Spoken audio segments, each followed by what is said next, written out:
یہ اپنے طور پر یعنی بحیثیت سیاسی جماعت کیا یہ مذاکرات کریں گے یا ان کو اسٹیبلشمنٹ کی آشرواد حاصل ہے؟ چند دن پہلے رانا ثناء اللہ صاحب نے یہ کہا تھا کہ اگر مذاکرات ہوں گے تو ہم اسٹیبلشمنٹ کو آن بورڈ لیں گے، ان سے بالکل ہمارے جو اس معاملے کے اوپر پہلے سے کچھ نہ کچھ معاملات طے ہوں گے اور اس کے بعد ہی ہم اس سلسلے کو آگے بڑھائیں گے۔ تو یہ ساری چیزیں جو ہے رانا ثناء اللہ صاحب آن ریکارڈ بھی کہہ چکے ہیں۔ تو کیا یہ صرف اسی حد تک بات تھی یا واقعی اب اسٹیبلشمنٹ کی طرف سے باقاعدہ بظاہر ایک فارمل مذاکرات کے لیے ظاہر ہے کہ ان کو آگے رکھا گیا ہے، تو اس کو ہم کیا اس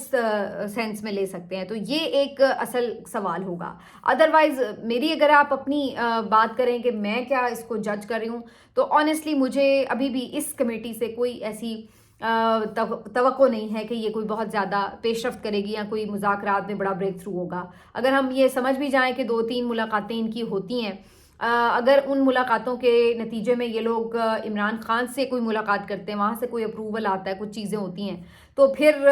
آگے بات کو دیکھا جا سکتا ہے کہ اس کا مطلب ہے واقعی کوئی سیریس بات ہے۔ مجھے جو بظاہر لگ رہا ہے کہ یہ کمیٹی بنا دی گئی ہے، عمران خان سے یہ پیغام شیئر کیا جائے گا کہ چونکہ کمیٹی بن گئی ہے تو آپ کچھ دن کے لیے جو اپنی کال ہے اس کو مؤخر کر دیں، وہ میں بھی 8-10 دن کے لیے مزید کال اپنی مؤخر کر دیں، اس کے بعد شاید 1-2 ملاقاتیں بھی ہوں اور اس کے بعد دکھانے کے لیے آنیاں جانیاں بھی چل رہی ہوں گی۔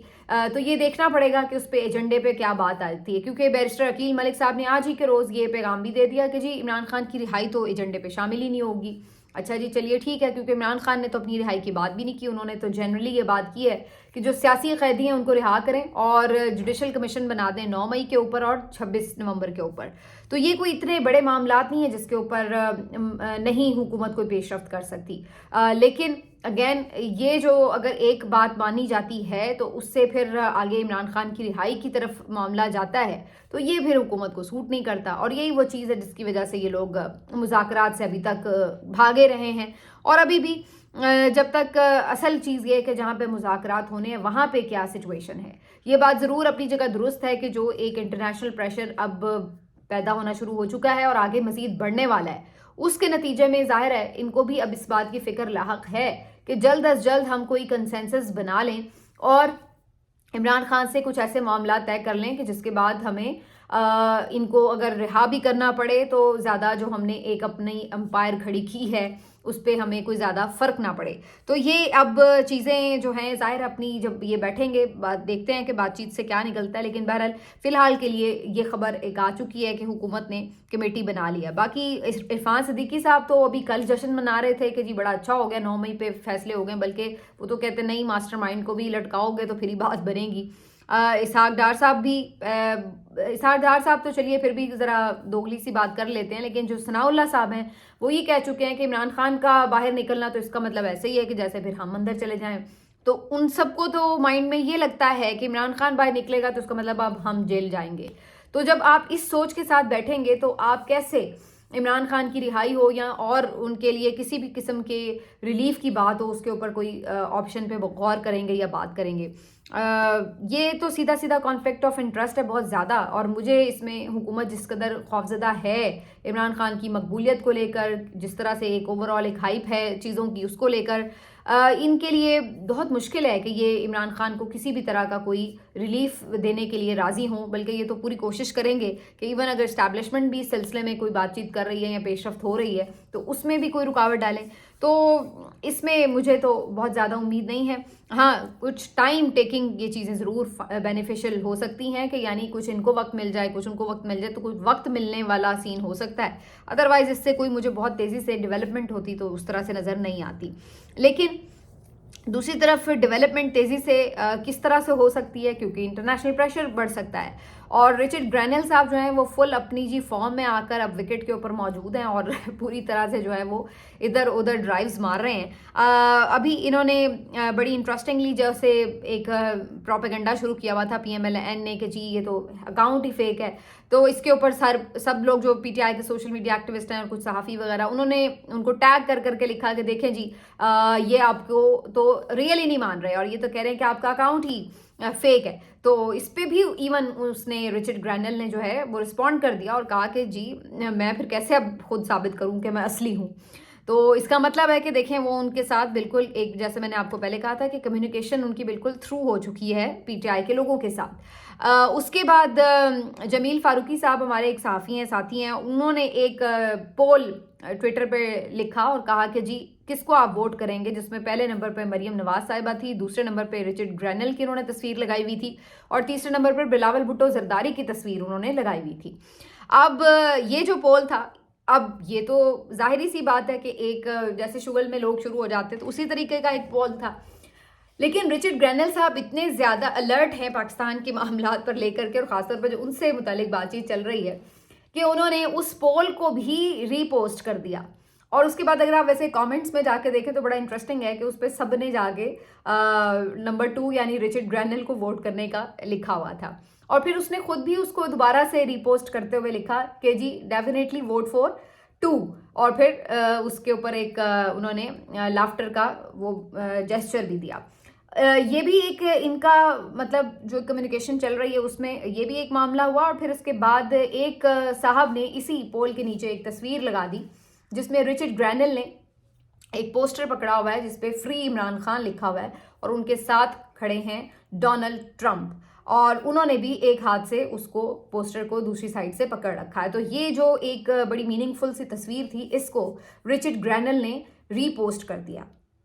تو یہ اب ایک چیز جو ہے یہ بڑی میننگ فل ہے. اس کی وجہ یہ کہ یہ ایسا نہیں ہے کہ رچرڈ گرینل ذاتی طور پر کچھ عمران خان کا فین ہے یا اس کو لگتا ہے کہ ان کے ساتھ زیادتی ہو رہی ہے تو وہ اپنے طور پر صرف اپنی ذاتی حیثیت میں کوئی آواز اٹھا رہا ہے جیسے بہت سے اور کانگریس مین وغیرہ اٹھا رہے ہیں, بلکہ ڈونلڈ ٹرمپ کی تصویر کے ساتھ فری عمران خان کا پوسٹر اٹھائے اگر وہ اپنی تصویر ری پوسٹ کر رہا ہے تو اس کا مطلب کیا ہے کہ اس کی بات میں اب ڈونلڈ ٹرمپ کا وزن بھی شامل ہو گیا ہے. اس کا یہ مطلب بالکل لیا جا سکتا ہے کہ اس نے یہ جیسچر دیا ہے, یہ اشارہ دیا ہے کہ اگر وہ یہ بات کر رہے ہیں کہ فری عمران خان, تو اس کا مطلب ہے کہ وہ ڈونلڈ ٹرمپ کے بہاف پر بھی یہ بات کر رہے ہیں. اس میں ڈونلڈ ٹرمپ کی آمادگی یا اس کا وزن جو ہے بات کا وہ بھی شامل ہے. تو یہ ایک بڑا کلیئر میرے خیال سے تو میسج ہے جو انہوں نے اس تصویر کو ری پوسٹ کر کے دیا ہے. باقی ان کی چل رہی ہیں جی آپس میں گپ شپ اور یہ سب چیزیں, لیکن اب تو میرا خیال ہے پی ایم ایل این کو بھی سمجھ آ گئی ہے, ہوش ٹھکانے آ گئے ہیں کہ جی اکاؤنٹ تو اصلی ہے, اور اب آگے اس سے بات بڑھتی جا رہی ہے کیونکہ اب آگے وہ مختلف لوگوں کے جو اکاؤنٹس ہیں ان کو وہ ری پوسٹ کرتے ہیں جو عمران خان کو فری کرنے کی بات کرتے ہیں. ریان گرم جو ایک جرنلسٹ ہیں وہاں کے, ان کی تو اکثر ہی کمیونیکیشن ان کے ساتھ چل رہی ہے مختلف معاملات پر, اور وہ آپ کو پتہ ہے کہ کافی اینٹی اسٹیبلشمنٹ قسم کا صحافی ہے. تو یہ ساری چیزیں ہیں, یہ سب چیزیں اگر کوئی عام آدمی کر رہا ہو امریکہ سے تو شاید اتنی پریشانی کی بات نہیں ہے موجودہ رجیم کے لیے, لیکن اگر ڈونلڈ ٹرمپ کا خاص مشیر جو کہ لگائی اس کام پہ ہے کہ اس نے جو مختلف تنازعات والے ممالک ہیں وہاں سے معاملات کو ڈیل کرنا ہے, تو وہاں پر پھر اس طرح کا اس کا انٹرسٹ, اتنی زیادہ اس کے پاس اس ریجنل نالج ہونا, ریجنل پالیٹکس کا پتہ ہونا, ریجنل لوگوں کے ساتھ اس کی اتنی کمیونیکیشن ہونا, یہ کوئی اس حکومت کے لیے بہت اچھے آثار تو مجھے نظر نہیں آتے. اور اب لوگ بہت زیادہ یہ بات کر رہے ہیں کہ جنوری سے پہلے خاص طور پر اس حکومت کے لیے بڑی واضح قسم کی سگنلنگ ہو جائے گی کہ آپ عمران خان کو رہا کریں, اور ان کو کچھ نہ کچھ عمران خان کے حوالے سے اسٹریٹجی بنانی پڑے گی. ابھی بھی یہ خبر بہت زیادہ مارکیٹ میں ہے کہ عمران خان کو بھی ریسنٹلی بھی یہ کہا گیا کہ ہم آپ کو بنی گالا فی الوقت شفٹ کر دیتے ہیں, جیل سے آپ کو آزادی مل سکتی ہے, لیکن وہی بار بار ان سے ڈیمانڈ کی جاتی ہے کہ آپ خاموشی سے بیٹھ رہیں, سسٹم کو کچھ نہ کہیں. تو اب اس حکومت کے پاس جو اگلا 1 مہینہ ہے, مجھے اس میں لگتا ہے کہ ان کی کوشش یہ ہے کہ مزید اپنے آپ کو سیکیور کر کے سسٹم وائز, اور پھر اگر انہیں رہا کرنا بھی پڑے عمران خان کو تو پھر یہ اس طرف مجبوراً جائیں گے. لیکن اس سے پہلے ابھی یہ خبر جو ہے بہت زیادہ جو گردش کر رہی تھی کہ پیر کو فیصلہ نہیں سنایا جائے گا, تو اس کے اوپر پھر خبریں متضاد قسم کی آتی جا رہی ہیں. ثاقب بشیر صاحب سینئر کورٹ رپورٹر ہیں, ان کے بقول ابھی تک بھی آفیشلی یہی ہے کہ فیصلہ کل سنایا جانا ہے, لیکن اگر رات کا کچھ ہو جائے تو کچھ کہہ نہیں سکتے. لیکن دوسری طرف 2-3 صحافی یہ بھی کلیم کر رہے ہیں کہ شاید فیصلہ نہیں سنایا جائے گا. تو اب یہ تو کہانی کل ہی پتہ چلے گی کہ فیصلہ کون کیسے سناتا ہے, لیکن ان فیصلوں کی بھی کیا حیثیت ہے آپ کو بھی پتہ ہے اور مجھے بھی پتہ ہے. اب اس سے ہی آپ اندازہ لگا لیں کہ جو 26ویں ترمیم ہے اس کو انہوں نے کہا ہوا تھا آئینی بینچ نے کہ ہم آگے جنوری میں جا کے سن سکتے ہیں, لیکن اس سے پہلے بات تھی کہ جوڈیشل کمیشن کے تھرو آئینی بینچ میں اگر کوئی تبدیلی کرنی ہے، کوئی اس کی کانسٹیٹیوشن میں کوئی تھوڑی بہت ترمیم کرنی ہے تو اس کو دیکھا جائے. اور کل جو جوڈیشل کمیشن کا اجلاس ہوا، مجھے کل بھی اس پہ بات کرنی تھی تو پھر بات طویل ہو گئی اور کسی اور طرف نکل گئی. تو اس میں بھی اب جسٹس امین الدین خان صاحب خود بھی اس جوڈیشل کمیشن کے ممبر ہیں انٹرسٹنگلی، اور وہ خود ہی آئینی بینچ کے بھی ممبر ہیں. اور جب اس بات کے اوپر ووٹنگ ہوتی ہے کہ جناب آگے جو بینچ ہے اس کو ہم نے تبدیل کرنا ہے یا اس میں کچھ تبدیلی ہونی چاہیے، تو اس کے اوپر جسٹس امین الدین خان صاحب جو ہیں وہ